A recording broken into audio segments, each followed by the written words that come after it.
నమస్కారం, Bahujan times news కి స్వాగతం. ముందుగా హెడ్లైన్ చూద్దాం.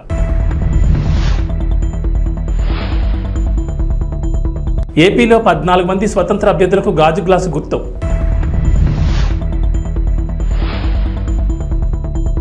ఏపీలో టీడీపీ రెబల్స్ ను సస్పెండ్ చేసిన అధిష్టానం.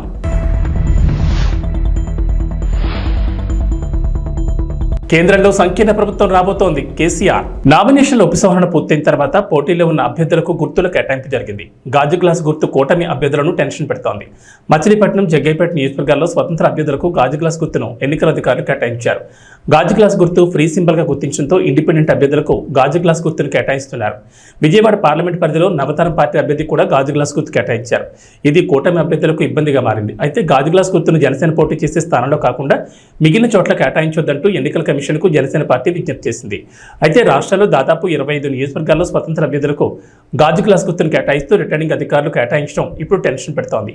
రిటర్నింగ్ అధికారులను స్వతంత్ర అభ్యర్థులు తమకు గాజు గ్లాస్ గుర్తును కేటాయించాల్సిందిగా కోరడంతో వారికి ఆ గుర్తును కేటాయించినట్లు తెలిసింది. టీడీపీ రెబల్స్ గా నామినేషన్లు వేసిన అభ్యర్థులను అధిష్టానం పార్టీ నుంచి సస్పెండ్ చేసింది. అరకు నియోజకవర్గానికి చెందిన సివేరి అబ్రహం, విజయనగరం నియోజకవర్గానికి చెందిన మీసాల గీత, అమలాపురం నియోజకవర్గానికి చెందిన శ్యామ్ కుమార్, పోలవరం నియోజకవర్గానికి చెందిన ముడియం సూర్యచంద్రరావు, నియోజకవర్గానికి చెందిన శివరామరాజు, సత్యవేడ నియోజకవర్గానికి చెందిన జడ్డర్ రాజశేఖర్లను పార్టీ నుంచి సస్పెండ్ చేసినట్లు చెబుతూ అధికారిక ప్రకటన విడుదల చేసింది. అధిష్టానం సీట్ ఇవ్వకపోవడంతో ఆయా నియోజకవర్గాల నుంచి స్వతంత్ర అభ్యర్థులుగా బరిలో నిలిచిన పలువురు టీడీపీ నేతలు ఈరోజు నామినేషన్ ఉపసంహరణ గడువు ముగియా వీరంతా వెనక్కి తీసుకుంటారని భావించింది. అయితే ఎవరు నామినేషన్ ఉపసంహరించుకోకపోవడంతో ఆయా అభ్యర్థులపై సస్పెన్షన్ వేటు పడింది. కాంగ్రెస్, భాజపాకు ఓట్లు, సీట్లు కావాలి కానీ ప్రజా సమస్యలు పట్టవని భారత అధినేత కేసీఆర్ అన్నారు. ఖమ్మంలో నిర్వహించిన రోడ్ షోలో ఆయన పాల్గొని మాట్లాడారు. కేంద్రంలో భాజపాకు 200 సీట్లు కూడా రావని చెప్పారు. కేంద్రంలో సంకీర్ణ ప్రభుత్వం రాబోతోందని, లోక్సభ ఎన్నికల్లో భారతకు 12 సీట్లు వస్తాయని ధీమా వ్యక్తం చేశారు. సంకీర్ణ ప్రభుత్వంలో నామా కేంద్ర మంత్రి అవుతారని చెప్పారు. మాట చెప్పారు. ఆయనకు పాపం బాగా ఆశ ఎక్కువ. నా రాష్ట్రం బాగుపడాలా, నా జిల్లా బాగుపడాలా అనే ఒక ఉబలాటంతో ఆయన కొంచెం ఆరాటపడతా ఉంటారు. ఒక సందర్భంలో ఏమైందంటే తెలంగాణలో పంటలు పంజాబ్తో తనదన్నే స్థాయికి పోయినాం. మనం 3.5 కోట్ల టన్నుల వడ్లు పండించినాం కష్టపడి. కేంద్ర ప్రభుత్వం మొండికేసింది, మేము ధాన్యం కొనం. మన ఎంపీలు నామా నాగేశ్వరరావు గారి నాయకత్వంలో పోయి అడిగినారు ఆ మంత్రిని, యాసంగిలో కొంచెం నూకైతుందండి, అది కొనాలంటే ఆ మెదడు తక్కువ మంత్రి మీ తెలంగాణ ప్రజలు నూకలు తినమనండి అని చెప్పినాడు. దాంతో అందరం కూడా ఏమైందా తమ్ముడు ప్లీజ్ సౌండ్ ఏందా, సౌండ్ చూడు. మొత్తం క్యాబినెట్, తెలంగాణ క్యాబినెట్, ఎంపీలు, ఎమ్మెల్యేలు, ఎమ్మెల్సీలు అందరం కూడా పోయి ఢిల్లీలో ధర్నా చేసినాం. కానీ ఆ సందర్భంలో ఒక్క బీజేపీ ఎంపీ కానీ, ఒక్క కాంగ్రెస్ ఎంపీ కానీ ఎవడు కనీసం నోరు కూడా తెరవలేదు.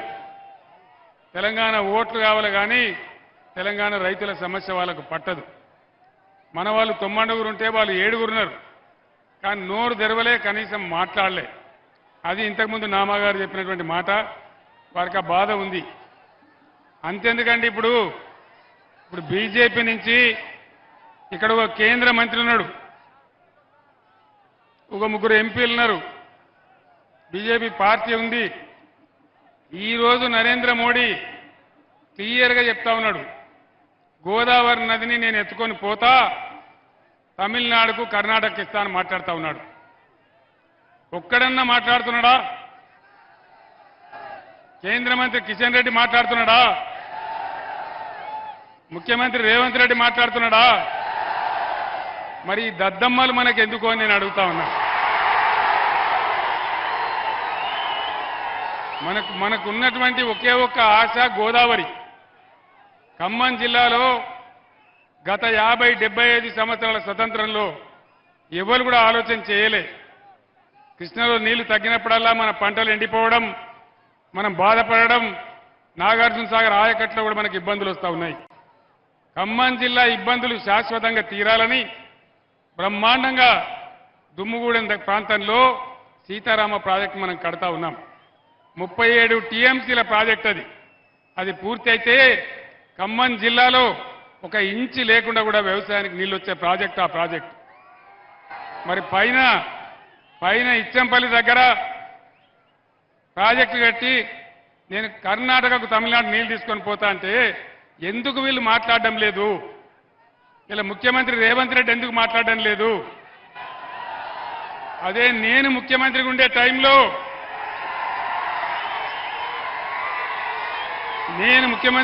టైంలో నరేంద్ర మోడీ గారు ఇదే ప్రతిపాదన తెచ్చిండు.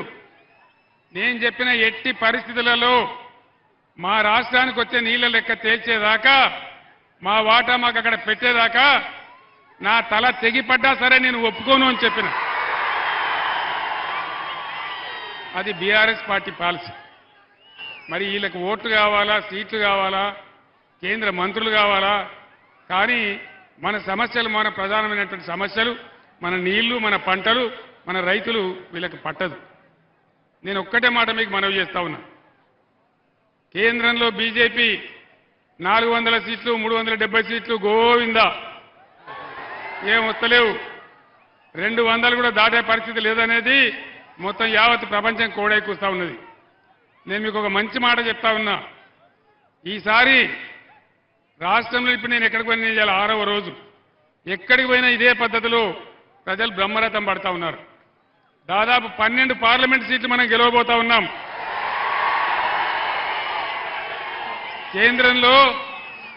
కేంద్రంలో సంకీర్ణ ప్రభుత్వం రాబోతా ఉంది. అప్పుడు ఏం జరుగుతుంది? మీరు నామాగారిని ఎంపీకి గెలిపిస్తే ఆ సంకీర్ణ ప్రభుత్వంలో నామాగారు కేంద్ర మంత్రి అవుతాడని మనం చేస్తా ఉన్నాం. తెలంగాణ 10వ తరగతి వార్షిక పరీక్షా ఫలితాలు ఇవాళ విడుదలయ్యాయి. ఉదయం 11 గంటలకు బషీర్బాగ్లోని SCERT కార్యాలయంలో విద్యాశాఖ ముఖ్య కార్యదర్శి బుర్రా వెంకటేశం ఫలితాలను విడుదల చేశారు. తెలంగాణలో 10వ తరగతి పరీక్షలు మార్చి 18 నుంచి ఏప్రిల్ 2 వరకు నిర్వహించగా మొత్తం 5,08,385 మంది విద్యార్థులు హాజరయ్యారు. వీరిలో బాలురు 2,07,952 మంది కాగా బాలికలు 2,50,433 మంది ఉన్నారు. రాష్ట్ర వ్యాప్తంగా 2,676 పరీక్షా కేంద్రాలను ఏర్పాటు చేశారు. మరోవైపు పరీక్షలు జరుగుతుండగానే ఏప్రిల్ 3 నుంచి ఏప్రిల్ 13 వరకు 19 కేంద్రాల్లో పరీక్షా పేపర్ల మూల్యాంకనం జరిగింది. లోక్సభ ఎన్నికల కోడ్ వచ్చినప్పటి నుంచి తెలంగాణలో ఇప్పటి వరకు 202 కోట్ల విలువైన సొత్తును స్వాధీనం చేసుకున్నారు. 76.65 కోట్ల నగదును, 43.57 కోట్ల మద్యం, 29.62 కోట్ల విలువైన 118 కిలోల బంగారం, వెండి ఆభరణాలను స్వాధీనం చేసుకున్నట్లు అధికారులు ప్రకటించారు. అలాగే 26.54 కోట్ల విలువైన 13.86 లక్షల వస్తువులను స్వాధీనం చేసుకున్నారు. కేంద్ర హోంశాఖ మంత్రి అమిత్ షా వీడియో మార్ఫింగ్ కేసులో పలువురు తెలంగాణ కాంగ్రెస్ నేతలు సోషల్ మీడియా విభాగానికి ఢిల్లీ పోలీసులు నోటీసులు జారీ చేశారు. హైదరాబాద్లోని గాంధీ భవన్కు వచ్చి కాంగ్రెస్ పార్టీ అధికార ప్రతినిధి Aslam Tasmeen, party social media incharge Manne Satish, ఆ పార్టీకి చెందిన నవీన్ శివకుమార్లకు నోటీసులు ఇచ్చారు. అమిత్ షా మార్ఫింగ్ వీడియోను ఎక్స్లో పోస్ట్ చేశారని ఢిల్లీ పోలీసులు ఆరోపిస్తున్నారు. ఈ నోటీసులపై వివరణిస్తామని రాష్ట్ర కాంగ్రెస్ నేతలు తెలిపారు. భాగంగా ఐపీసీ సెక్షన్లు 153, 153A, 465, 469, 171G, ఐటీ చట్టం సెక్షన్ 66 కింద కేసు నమోదు చేశారు. హోంమంత్రి అమిత్ షాకు చెందిన వీడియోలు మార్ఫింగ్ చేసి ట్విట్టర్, ఫేస్బుక్లో షేర్ చేసి ప్రజల్లో అశాంతిని రేకెత్తించేట్లు ప్రయత్నిస్తున్నారని ఎఫ్ఐఆర్లో పేర్కొన్నారు. ఢిల్లీ పోలీసులమని చెప్పి నీరజ్ చౌదరి ఇన్స్పెక్టర్ గారు వచ్చేసి మనకి మన్నే సతీష్, శివకుమార్, అస్మా తస్లీమా అనే ముగ్గురికి 91 CRPC కింద కొంత సమాచారాన్ని అందజేయవలసిందిగా ఒక కేసుకు సంబంధించినటువంటి నోటీసు ఉన్నది తీసుకోవాలని చెప్తే కాంగ్రెస్ పార్టీ లీగల్ అడ్వైజర్గా, లీగల్ కౌన్సిల్గా, స్పోక్స్ పర్సన్గా నేను వాళ్ళ తరఫున నోటీసుని తీసుకోవడం జరిగింది. ఈ నోటీస్కి సరైనటువంటి సమాధానాన్ని మేము ఇవ్వటానికి 15 రోజుల గడువు కోరటం జరిగింది. ఈ 15 రోజుల గడువు కూడా వాళ్ళు కంప్లైంట్ కాపీని ఫర్నిష్ చేయడానికి subject to furnishing of complaint copy అని క్లియర్గా చెప్పడం జరిగింది. కంప్లైంట్ కాపీలో మనకి పూర్తి సమాచారం తెలుస్తుంది తప్పితే కేవలం వాళ్ళు ఇచ్చినటువంటి ఎఫ్ఐఆర్ నోటీస్తోనూ మాకు తెలియదు కాబట్టి అది చూసిన తర్వాత పూర్తిగా రెస్పాండ్ అవుతాం. ఏదేమైనప్పటికీ కూడా కాంగ్రెస్ పార్టీ ఎప్పుడు తప్పు చేయదు. కాంగ్రెస్ పార్టీ కెన్యాలో డ్యాం తెగిన ఘటనలో 42 మంది మృతి చెందారు. పలువురు బురదలో కూరుకుపోయారు. వారి కోసం అధికారులు గాలిస్తున్నారు. కాగా కెన్యాలో కొన్ని రోజులుగా అతి భారీ వర్షాలు కురుస్తున్నాయి. ఈ క్రమంలో ఓ డ్యాం తెగిపోయి అక్కడ జనాన్ని అతలాకుతలం చేసింది. నకూరు కౌంటీలోని మాయి మహియు పట్టణ సమీపంలోని డ్యాంలో నీటి ఒత్తడికి కట్ట తెగిపోయింది. ఆ నీరంతా సమీపంలోని ఓళ్లను ముంచెత్తింది. దీంతో పెద్ద సంఖ్యలో ఇళ్లు కొట్టుకుపోగా రోడ్లు తెగిపోయాయి. అంతేకాకుండా 42 మంది మృతదేహాలను అధికారులు గుర్తించారు. గత 5 ఏళ్లలో ఏ ఒక్క ప్రభుత్వ ఉద్యోగికి న్యాయం జరగలేదని టీడీపీ అధినేత చంద్రబాబు అన్నారు. సీఎం జగన్ వారి పాలిట రాక్షసులా మారారని ధ్వజమెత్తారు. టీడీపీ కూటమి అధికారంలోకి వచ్చాక కాంట్రిబ్యూటరీ పెన్షన్ స్కీమ్ పై ప్రత్యేక విధానం తీసుకొస్తామని ప్రకటించారు. ఉద్యోగులకు న్యాయం చేస్తామని, పీఆర్సీ పింఛన్ సకాలంలో ఇచ్చి అండగా ఉంటామని వెల్లడించారు. ప్రజాకాలంలో భాగంగా సోమవారం నంద్యాల జిల్లా డోన్ నందికొట్కూరులో జరిగిన భారీ బహిరంగ సభలో ఆయన ప్రసంగించారు. 5 ఏళ్లుగా సచివాలయానికి వెళ్లిన సీఎం 5 ఏళ్లలో ఒక్క పత్రికా సమావేశం కూడా నిర్వహించిన సీఎం జగన్ తప్ప దేశంలో మరెవరూ లేరన్నారు. సొంత ప్రయోజనాల కోసం కేబినెట్ ను పెట్టుకుని పరిపాలన సాగిస్తున్నాడన్నారు. ఏం తమ్ముళ్ళు హుషారుగా ఉన్నారా?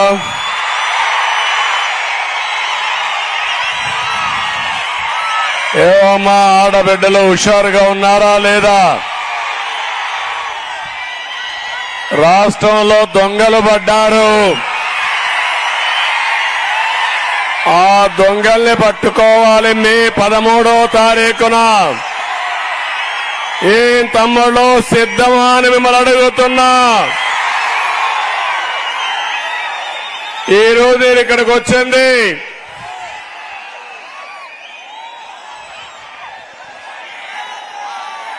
డోన్ ఎమ్మెల్యేగా సూర్యప్రకాష్ రెడ్డి గారిని గెలిపించమని మిమ్మల్ని కోరడానికి వచ్చాను. ఇంకో పక్క పార్లమెంట్ అభ్యర్థిగా శబరిని గారు గెలిపించమని మిమ్మల్ని కోరడానికి వచ్చాను. ఎన్నోసార్లు ఇక్కడికి వచ్చారు కానీ ఈరోజు డోన్ అదిరిపోతా ఉంది. డోన్ లో సీన్ మారిపోయింది. పెట్టకథ మంత్రులకి, కట్టుకథ నేతలకి కాలం చెల్లదు. వారికి రాజకీయ సన్యాసం తప్పదు. ఇక్కడ హరికథ చెప్తాడు ఒక మంత్రి. ఆ మంత్రి వల్ల మీకు లాభమా తమ్ముళ్ళు అని అడుగుతున్నా. ఏమైనా బాగుపడ్డారా అని అడుగుతున్నా. ఆర్థిక మంత్రి అంటే అప్పుల మంత్రిని అర్థం. అప్పులు చేసింది బుగ్గన, అప్పులు కట్టేది మీరు. అవునా కాదా? ఈ ఎన్నికలు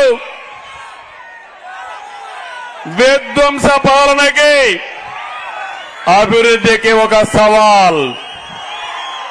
ఈ ఎన్నికలు నీతికి, నిజాయితీకి జరిగే పోరాటం. అవునా కాదా అని అడుగుతున్నా. విజన్కి విద్వేషానికి మధ్య పోరాటం, ధర్మానికి అధర్మానికి పోరాటం, కబ్జాలకు రక్షణకు, రాతియుగం రాక్షసులకి స్వర్ణయుగం చేసే పాలకుల మధ్య జరిగే పోరాటం అని చెప్పి నేను మీకు తెలియజేస్తున్నా. ఒక్కసారి చూడండి, ఈ బుగ్గనకి, అక్కడ సైకో జగన్ కి కొవ్వెక్కిపోయింది అహంకారం. ఒళ్ళంతా కొవ్వు తగ్గిస్తారా లేదా తమ్ముళ్ళు అడుగుతున్నా మిమ్మల్ని. అరాచకం తప్ప అభివృద్ధి చేయని జగన్ కు పొలిటికల్ హాలిడే ఇచ్చేద్దామని జనసేన అధినేత పవన్ కళ్యాణ్ ప్రజలకు పిలుపునిచ్చారు. మే 13 మీరు ఓటుతో కొడితే వైకాపా కుంభస్థానం బద్దలవ్వాలంటూ ప్రజలను ఉత్సాహపరిచారు. పశ్చిమ గోదావరి జిల్లా తాడేపల్లిగూడెం, ఉంగుటూరు నియోజకవర్గం గణపవరంలో నిర్వహించిన వారాహి విజయభేరి సభలు, పిఠాపురం రోడ్ షోలో ఆయన ప్రసంగించారు. మన భూములు దోచుకోవడానికి జగన్మోహన్ రెడ్డి ప్రమాదకరమైన ల్యాండ్ టైటిలింగ్ చట్టం తీసుకొస్తున్నారన్నారు. దీని ప్రకారం మీ ఆస్తుల ఒరిజినల్ పత్రాలు జగన్ దగ్గర పెట్టుకుని యజమానులకు జిరాక్సులు మాత్రమే ఇస్తారని, మీ ఆస్తుల వివరాలని హైదరాబాద్ నానక్రామ్గూడలోని వైకాపా ప్రైవేట్ స్థావరంలో దాచిపెడుతున్నారని అన్నారు. వేదిక పైన ఉన్నాం. ఇక ఏం అనకముందే, ఇక ఏం అనలా, కే ట్యాక్స్ గురించి మాట్లాడినప్పుడు కొట్టు. మన జనసేన ఎమ్మెల్యే అభ్యర్థిగా, తాడేపల్లిగూడెం అభ్యర్థిగా గాజు గ్లాస్ గుర్తు మీద పోటీ చేస్తున్నాం బోలిశెట్టి శ్రీని గారికి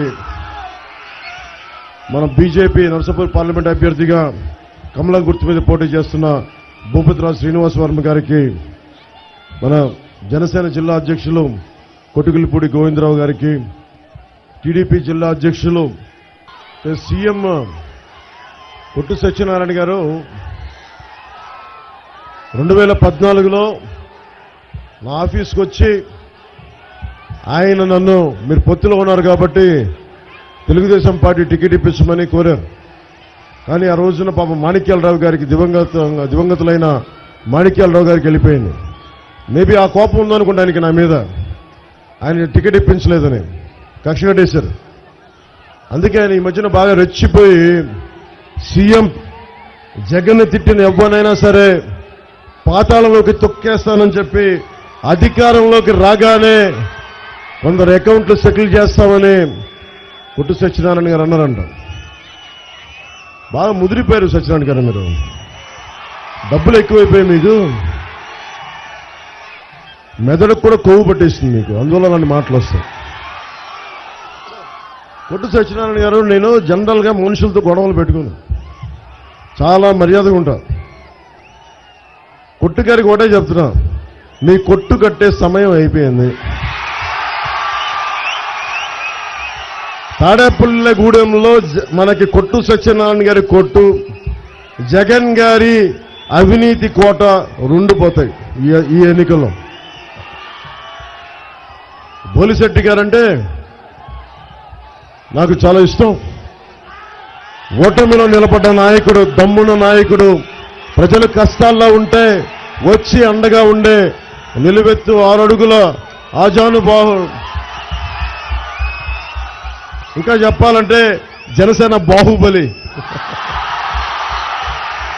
మా బాహుబలి ముందు కొట్టు ఎంత, కొట్టు ఎంత. కొట్టు గారికి కూడా చెప్తున్నా, ఏంటి మన చిన్న ఇల్లు కడితే 5 లక్షలంట, పెద్ద ఇల్లు కడితే 10 లక్షలంట, ఇంకొంచెం పెద్ద ఇల్లు కడితే 20 లక్షలంట. సో కే ట్యాక్స్ ఎక్కువైపోయిందంటే తాడేపల్లిగూడెంలో వ్యాపారస్తులు ఎక్కువ, జిఎస్టీ కట్టాలి, ఇన్కమ్ ట్యాక్స్ కట్టాలి, సర్వీస్ ట్యాక్స్ కట్టాలి. కే ట్యాక్స్ కూడా కట్టాలంటే ఎక్కడ కడతాం? కే ట్యాక్స్ని తీసేయడానికి ఒకటే, కూటమి ప్రభుత్వం అధికారంలోకి వస్తుంది జూన్లో. కొట్టుగారు మీకు కూడా చెప్తున్నా, మీకు కూడా కే ట్యాక్స్ విధిస్తాం, మీకు మీ కుటుంబ సభ్యులకి, మీ వర్గానికి కూడా కూటమి ట్యాక్స్ ఇస్తాం. మీ అందరికీ మా మోడీ గారి చేత మీకు ప్రత్యేకించి పెనాల్టీ వేయిస్తాం, అడ్డగోలుగా దోచేసినందుకు. కరప్షన్ చేసిన వాళ్ళు ఎవరిని వదిలేదు లేదు. ఇక్కడున్న విద్యార్థులు ఎంతమంది ఉన్నారు? మీరు ఇక్కడ చాలా మంది విద్యార్థులు ఉన్నారు.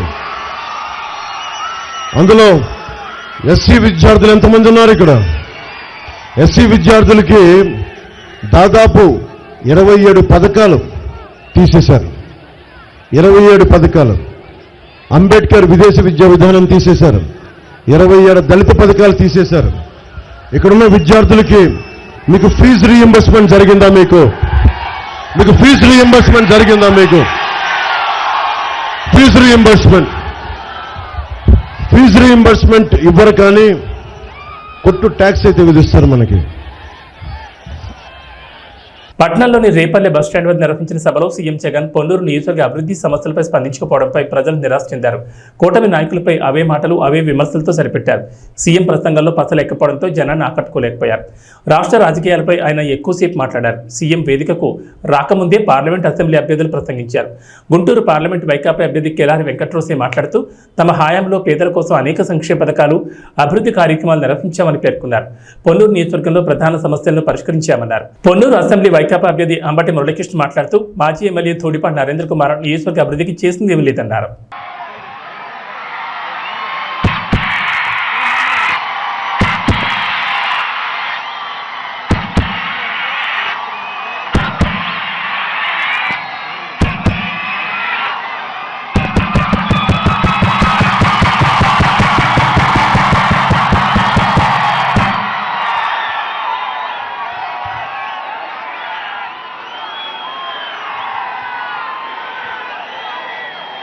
పొన్నూరు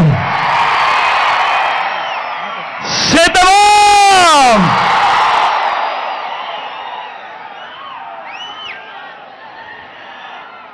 ఇంత బండుటెండలో కూడా ఇంతటి అభిమానం చూపిస్తూ చిక్కటి చిరునవ్వుల మధ్య ప్రేమానురాగాలు పంచిపెడతా ఉన్నా నా ప్రతి అక్కకు, నా ప్రతి చెల్లెమ్మకు, నా ప్రతి అవ్వకు, నా ప్రతి తాతకు, నా ప్రతి సోదరుడికి, నా ప్రతి స్నేహితుడికి ముందుగా మీ జగన్, మీ బిడ్డ రెండు చేతులు జోడించి పేరు పేరున హృదయపూర్వకంగా కృతజ్ఞత తెలుపుకుంటా ఉన్నాడు మీ బిడ్డ.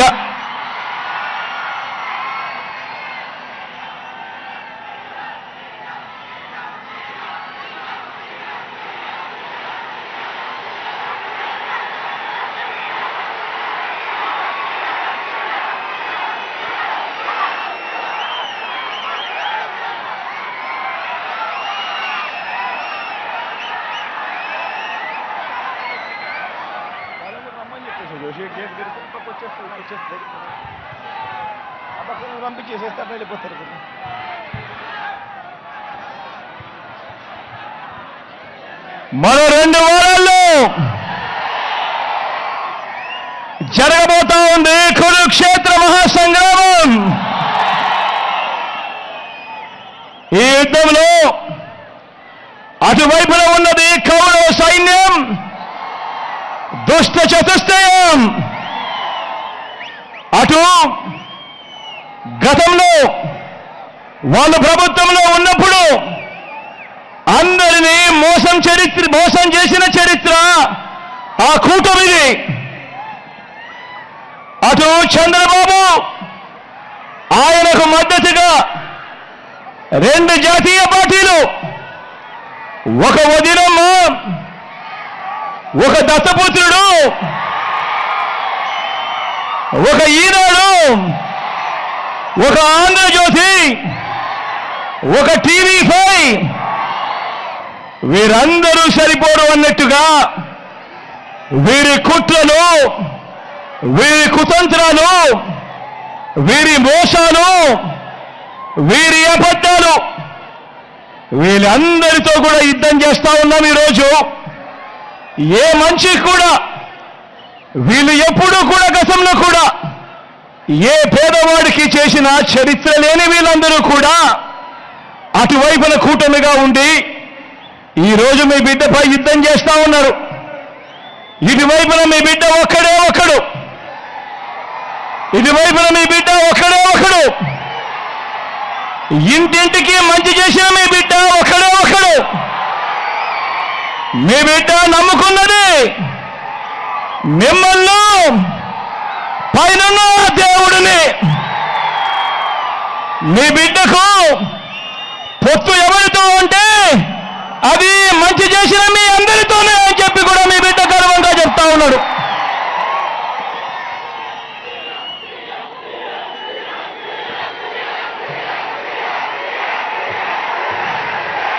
వేస్తూ ఇంటింటి ఒక్క అవకాశం అంటూ గద్దెనెక్కిన జగన్మోహన్ రెడ్డి రాష్ట్ర ప్రగతిని గోతులో పాతిపెట్టాడు. లక్షల కోట్ల హాంఫాట్ చేసి రాష్ట్ర ప్రజల నెత్తిన అప్పుల భారం మోపాడు.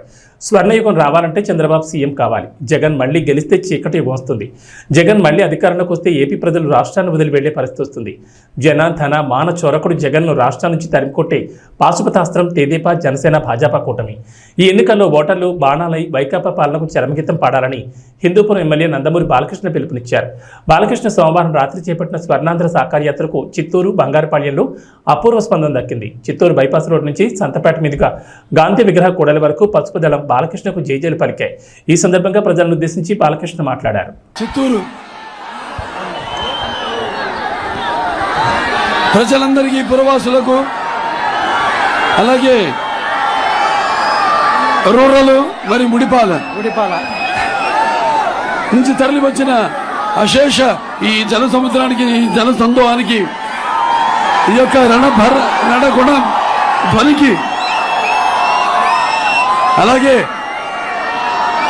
హారతనిస్తూ తెలుగుదేశం పార్టీ విజయానికి నీరాజనాలు అర్పిస్తున్న నా తెలుగింటి ఆడపడుచులకు, యువతరానికి ప్రతినిధులు, యువతరానికి నాయకులు, భావితరానికి భారతదేశ మహాశక్తి అయిన యువతరానికి, తెలుగుదేశం పార్టీ నాయకులకు, కార్యకర్తలకు, ఎవడైనా దిగు దిగు దిగు బాబు, అలాగే జనసేన కార్యకర్తలకు, నాయకులకు, అలాగే బీజేపీ నాయకులకు, కార్యకర్తలకు, అలాగే ఇక్కడ ముస్లిం మైనారిటీ పెద్దలకు, ముత్తపల్లిలకు, అలాగే ముస్లిం సోదరిమణులకు, ఇమాంలకు, మౌజన్లకు అందరికీ ముందుగా హృదయపూర్వక నమస్కారాలు తెలియజేసుకుంటున్నాను. ఎక్కడ చూసినా శుభమయం ఏమిటో అంటే రుణానుబంధమైన రూపేణ అంటే భావసురాణి జన్మాంతర సౌహృదాన్ని అంటారు.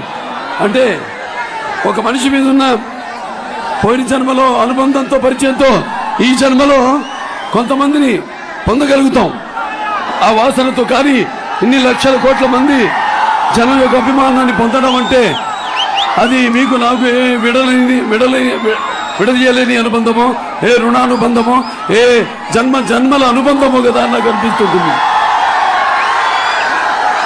మరి పసుపు అంటే శుభానికి సూచకం, అలాగే పసుపు అంటే ఒక ఆనంద వేడుకకు ఆహ్వాన గీతం, అలాగే పసుపు అంటే మంచి ఆరోగ్యానికి ఒక గొప్ప ఆయుర్వేద ఔషధం, మన పసుపు అభివృద్ధికి ఒక నిర్వచనం, మన పసుపు సంక్షేమానికి ఒక నిదర్శనం, అలాగే మన పసుపు అభివృద్ధికి ఎగరేసిన కేతనం, అలాగే మన పసుపు ఆత్మ గౌరవానికి నిలువెత్తు రూపం, అలాగే మన పసుపు ఆత్మవిశ్వాసానికి నిజమైన సంతకం. మరి ఆనాడు రామారావు గారికి మనకి ఇచ్చేడిన ఒక ఆస్తి వ్యవస్థ మన తెలుగుదేశం పార్టీ. రాజకీయ పార్టీ అనే దానికంటే కూడా ఇది మనందరినీ ఒక వసుదైక కుటుంబంగా, ఒక ఉమ్మడి కుటుంబంగా కలిపిన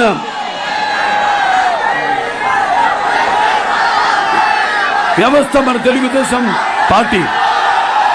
మరి ఆనాడు రామారావు గారు చలనచిత్ర రంగంలో తిరుగులేని, మగటం లేని మహారాజుగా వెలుగుతూనే మరి ఆనాడు ఆయన ఈ యొక్క చలనచిత్ర పరిశ్రమ నుంచి నిష్క్రమించి అలాగే ఈ రాజకీయ రంగంలోకి అడుగుపెట్టి మరి అంతవరకు ప్రతి తెలుగు బిడ్డ, తెలుగు మట్టి గడ్డ కూడా నేను తెలుగు వాణ్ణి అని సగర్వంగా చెప్పుకునే దమ్ము, ధైర్యం, తెగువ, సత్తువ, అహంకారానికి బదులు పెట్టి, సానబెట్టి బయటికి తీసుకొచ్చి చెప్పించిన తెలుగు తేజం నందమూరి తారక రామారావు గారు. అలాగే ప్రతి తెలుగు బిడ్డ బొట్టు ఉడక ముందే రాజకీయ అవగాహన, చైతన్యం తీసుకొచ్చిన ఒక తెలుగు మహనీయుడు మన ఎన్టీ రామారావు గారు. ఆయన రాజకీయాల్లోకి వచ్చాక ఆయన ప్రవేశపెట్టిన పథకాలు ఎంతో సాహసోపేతమైనవి, అంతే అలాగే ఎంతో ఉపయోగకరమైనవి, సానుకూలమైనవి కూడా. ఎన్టీ రామారావు గారు రాజకీయాల్లోకి రాకముందు వచ్చిన తర్వాత ఆయన ప్రవేశపెట్టిన పథకాలు ప్రతి ఏ పార్టీ అధికారంలోకి వచ్చినా ఇక్కడే కాదు దేశవ్యాప్తంగా కూడా వాటిల్లో ప్రవేశపెట్టి అమలు చేస్తేనే తప్ప వాళ్ళకి భవిష్యత్తు లేదు.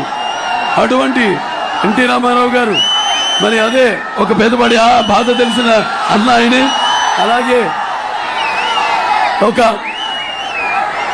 జనం భవిష్యత్తు ఇచ్చిన అన్న ఆయనే, అలాగే తనకు అండగా నిలిచిన మహిళలకు, ఆడపడుచులకు ఆర్థిక బలం ఇచ్చిన అన్న కూడా ఆయనే. ఇండియన్ ప్రీమియర్ లీగ్ 17వ సీజన్లో కోల్కతా నైట్ రైడర్స్ ఢిల్లీ క్యాపిటల్స్పై 7 వికెట్ల తేడాతో విజయం సాధించింది. 154 పరుగుల లక్ష్యాన్ని కోల్కతా కేవలం 16.3 ఓవర్లలోనే ఛేదించింది. ప్రస్తుత ఐపీఎల్ సీజన్లో కోల్కతా నైట్ రైడర్స్ ఆడిన 9 మ్యాచ్ల్లో ఇది 6వ విజయం కావడం విశేషం. కాగా 11 మ్యాచ్ల్లో ఢిల్లీకి ఇది 6వ ఓటమైంది. కోల్కతా సాధించిన ఈ అద్భుత విజయంలో wicket keeper batsmen Phil Salt కీలక పాత్ర పోషించాడు. సాల్ట్ కేవలం 33 బంతులు 7 4లు 5 6లతో 66 పరుగులు చేశాడు. సాల్ట్, సునీల్ నారాయణ్ మధ్య మొదటి వికెట్కు 6.1 ఓవర్లలో 78 పరుగుల భాగస్వామ్యం నమోదైంది. ఇది మ్యాచ్ ఏకపక్షంగా మారింది. అంతకుముందు టాస్ గెలిచి బ్యాటింగ్ ఎంచుకున్న ఢిల్లీ క్యాపిటల్స్ 20 ఓవర్లలో 9 వికెట్ల నష్టానికి 153 పరుగులు చేసింది. ఏవీ బులెటిన్ విశేషాలు. నమస్కారం.